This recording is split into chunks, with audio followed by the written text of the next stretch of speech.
Hey guys, it's CJ, and we are back for another episode review for The Real Housewives of Potomac. And today we'll talk about season 5, episode 8. And tonight we are serving up betrayals. So let's go ahead and get started. Now, this episode starts with clips from, it's kind of fast forwarding a little bit, and it starts from clips with Ashley and the Michael drama, and also the Candace and Monique drama.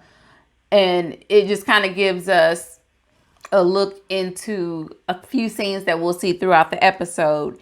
And then it flashes back to 1 week earlier, and we see Candace, and she is in the booth. And Candace is giving us music, and not happy birthday this time, but she is serving up a love song that she had written for Michael. And I think she sang it at their wedding reception. But since they are in the DC area and go-go music is such a big deal there, they have kind of remixed it a little bit and put like a go-go spin on it with a well-known producer. So she's taking this time, and it sounded really nice. I'm not that familiar with go-go music, being from, I guess, Michigan and then the South. I kind of bypassed that era, I would say.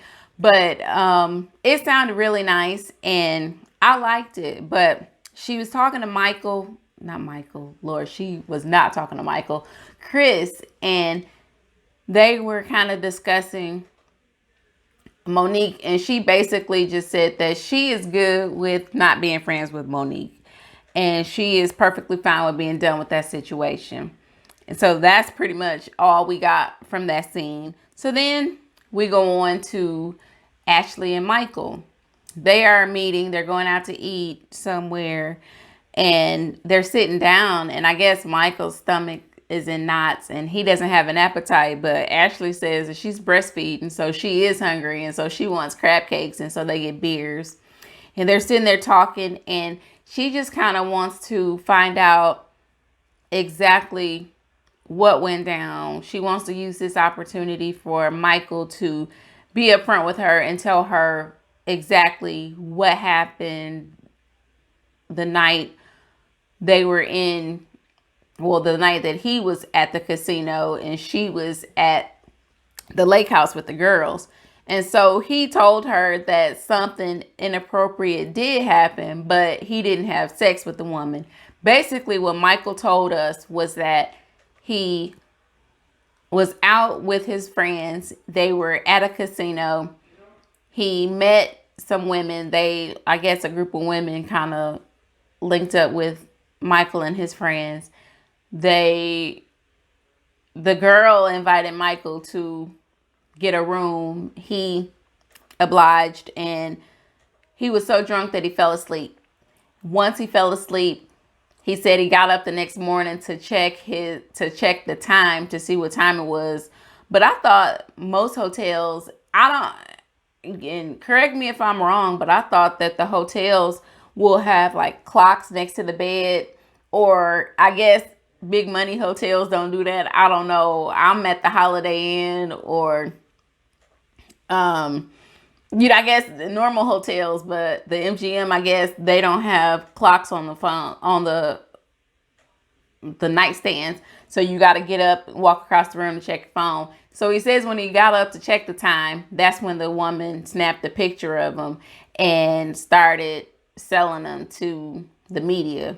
But Ashley didn't really seem to buy it to me, but she kind of told him, well, I know that we do things, but normally the other person knows about it and we're in agreement with it. And what you did shouldn't have happened. And I'm telling you at this moment, I do not want us to really be in that kind of lifestyle anymore. And for some reason, Michael started flipping out and he was yelling cut. and was telling the staff that he needed another beer, and he basically was over the conversation, but he did not really give her an apology. If he did, I didn't catch it, and it couldn't have been sincere because Ashley was still upset. She was visibly upset when their conversation was over. I mean, he was calling production to the table and everything, and I don't think they accomplished much in this sit down. So then we moved over to Monique, and Monique is at her newly purchased Not for Lazy Moms podcast office, I guess. She went and got office space because she says that it's hard to work from home when you have children who are active and running around and kind of making it hard to work. So she's there with her staff, and they're talking about this live podcast that's coming up and how they've only sold 20 out of 300 tickets so far. And so far, she's in the red because she's obviously dished out more money than she has gotten back in ticket sales. And at this point, she was saying that she has spent about $80,000 to get this live podcast event up and running. And that's with paying salaries, because I guess they're going to pay the panel to speak. And she was also telling us that, Karen and Ray are going to speak. Candace and Chris are going to speak, but she knows that couple is kind of in the air right now just because of the way that she and Candace's relationship seems to be going at this point. Now, we then move over to Giselle. Now, Giselle is meeting Robin at a furniture store because she's telling us that the west wing of her house is now in the stages of being built. And so she's trying to put together the color scheme, the furniture style. She's trying to get it designed at this point. And when Robin shows up, Robin's kind of letting her know. They sit down on one of the couches there and they kind of catch up. Robin's telling her about how Monique would not let the issue go of Giselle and Candace having sidebar conversations with Ashley while the group was, I guess, grouping, so to speak. And she just, kept beating the dead horse the entire time. And so Giselle was just kind of like, well, I don't really know why she was upset. And nobody really knows why Monique was upset. I get that, okay, this is a group function. Therefore, we all need to be a group. But I don't think it would have been as big of a problem if they would have pulled Monique into the conversation so that she knew what was going on. I knew she was against, Candace bringing up marital issues, but if they would have said, Monique, this is your house, so we feel like you should know what we're talking about, she wouldn't have constantly kept bringing it up. And that's just how I feel, and I could be wrong, but Giselle uses this to say, well, since I did leave on a bad note, I'm gonna have a wine tasting and I'll invite the girls and we all just need to get together and talk. So that's the setup for the winery, the wine tasting setting that we see later on in the episode. So then we go over to kind of a filler scene with Wendy and Eddie. They're taking a little cruise to a martial arts class. And it was really cute.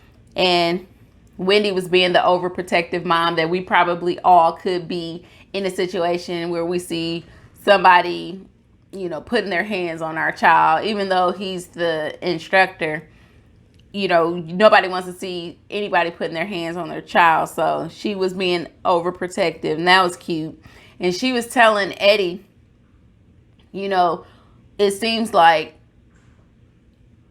she was expected to be nothing less of a doctor or lawyer, as was Eddie. And her maternity leave is coming up, and she's not sure if she wants to continue teaching at Johns Hopkins. And Eddie really seems to be extremely supportive of his wife.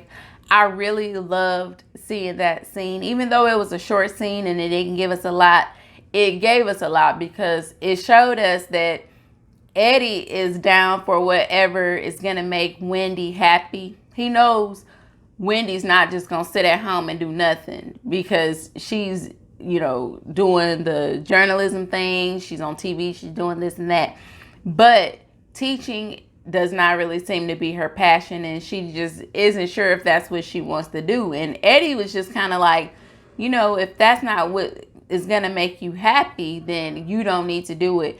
And that was refreshing to see, because a lot of times most men are like, well, no, you're going to go do something, well, why are you not going to do it? It's good money. And I liked to see him kind of support her in whatever she wanted to do. So that was really dope to me. And then we go to Monique and Chris. They're taking a walk, and she's kind of bringing him up to speed on the woes of this Not for Lazy Moms podcast event that's coming up. And at this point, she's telling us that the tickets aren't selling the way, well, she's telling Chris the tickets aren't really selling the way that she thought they would. And he's trying to give her suggestions on things that she might want to do to cut costs a little bit.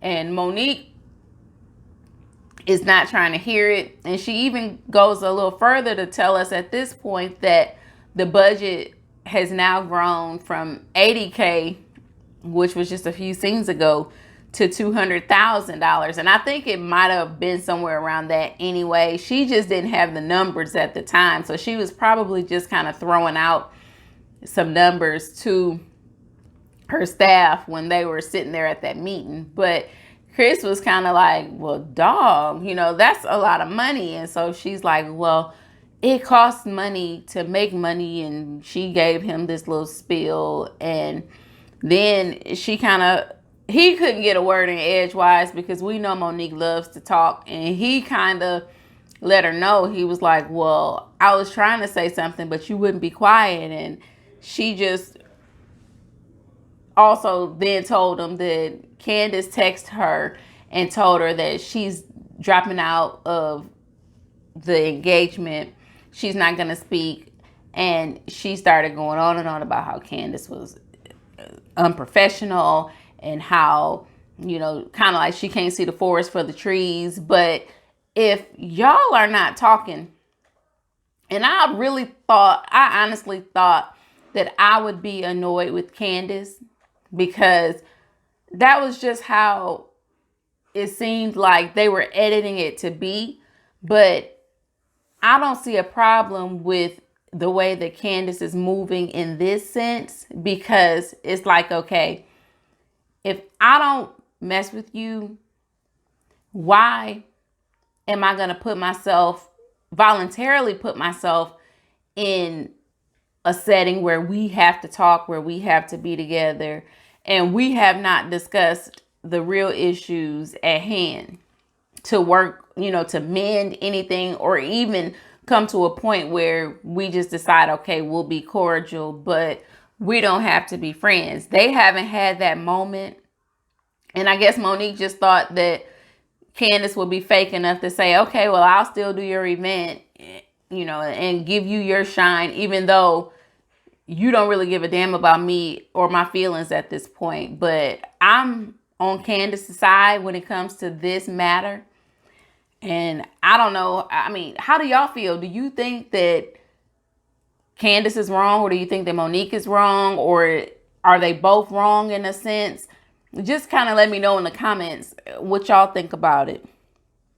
But then we get a little scene with Robin. Robin just drops by her parents' house, and she's letting them know that she and Juan are getting very serious at this point. They have recommitted to one another fully, and that they want to buy a house. But both Robin and her parents agree that, okay, if y'all are going to take that step, that there should be a wedding involved again and not just a tattooed ring, as you can see here. Y'all need to take that step again.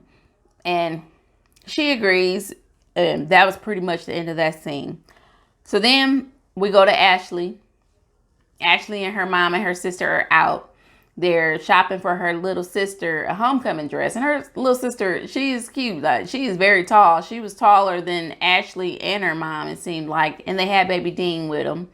So they were at this boutique or whatever. And so as the little sister was going to try on dresses, the mom and Ashley were using this opportunity to kind of chat about Michael and where they are. And Ashley basically lets her mom know that, yeah, I'm not afraid to leave Michael at this point. I'm not above walking away from this marriage. Michael knows where I stand at this point. He needs to respect it, or I will leave. Because her mom just feels like, okay, Michael, he really, needs to be put in his place for his actions. I mean, that was just extremely disrespectful. And Ashley knows, but that was just kind of her bringing her mom up to speed on what was going on. And so they decide on a little black dress for the sister, and they were done. So then we go to Giselle. She gets to the winery, and it's in a barn setting, and it is just so cute. You got like the farmhouse style tables and the stools, and they've got a little spread there. And then Robin shows up, and Robin is serving us on time realness this season, except for Karen's party. She was late there, but of course she was going to be on time for her homegirls event. So she shows up, and then Monique shows up, and then we see Candace and Wendy. They show up together. So they're waiting on Ashley. Ashley has not arrived yet, but Ashley ain't about to stop the show because they go ahead and they start drinking. So everybody is tasting, and then Ashley does show up, and Ashley alludes to not partaking in the drinking because she's trying to conceive or may be pregnant. So everybody's kind of like, wow, is that so? What about what's going on with Michael in the media? The gossip, blogs, what was about what's going on in the blogs. And so she gives them that same cockamamie story that Michael gave her, and they're supposed to believe it. And they did, I guess, they're not buying it. Sorry, y'all. They're not buying that story whatsoever. And neither is Ashley. But Ashley, after she brings up that she might be pregnant again. Oh, I'm sorry, y'all. Something was in my throat. After, she brings up that she may be pregnant again, she wants to get the heat off of her because they're grilling her at this point. I mean, they're asking her questions. And she tells them, yeah, we have had a bit of a non-traditional marriage in a sense to where we have brought other people in the past, but it's been agreed upon between the both of us. And this was something that I wasn't expecting, but he said nothing happened. So we just left it at that, and we're kind of moving forward. But anyway, Monique, how are things with you and Candace? She wanted the heat off of her at this point. So now she's bringing up another touchy subject between the two of them. She's like, okay, we're going to get the heat off of me, and we're going to put it on them because she probably knew that they were still beefing, but she was like, nah, we're not going to put it on me. And so Candace says, we're fine. I'm cool with cancellation. I'm fine, or something to that effect. And so at this point, Monique gets mad because she's still salty that Candace canceled from the event. So they it's like all hell breaks loose at this point. You hear chatter on this side of the table, on this side of the table, and Monique is explaining or pleading her case to one party, one side of the table, and Candace is doing the same to the other side of the table. And everybody is just kind of like, okay, what is going on? What is really happening? And then we just kind of get into the fact of hands being put in faces and hair being flipped, and then the next thing you know, you hear glass breaking. They got an audience at this point because everybody is looking around. I'm like the people at the table. I wouldn't have been paying attention to a damn thing that's happening at my table because they're loud and getting rowdy, and apparently something's about to go down. These women don't look like the type of women that'll start shooting. So I'm going to start looking to see what's happening. So everybody is just watching, and then you hear glass breaking, and you see security running in, and you saw Candace's head. She got a little jerk because I guess, Monique got a handful of hair. And so the screen went black, and then I guess have to wait next week to see if anything happened. I doubt if they will show us any of the physical fight itself. We'll have to use our imagination as to what happened. We heard a lot about it over the summertime, or when they were filming, when it went down, because Candace, I believe, wanted to press charges or is seeking legal action against Monique for this, but we'll have to wait and see next week to find out what happens. I know there were little bits and pieces that I left out, and I intentionally left them out just because, for time's sake, I didn't want to be babbling about this episode because nothing really happened until the end. But if I left out anything that you felt I should have talked about, please leave it in the comments below. Don't forget to like this video, and again, subscribe to my channel so you can be here for the next one. And I am out. I hope everybody has a wonderful week ahead, and I will see you guys in the next video. Bye.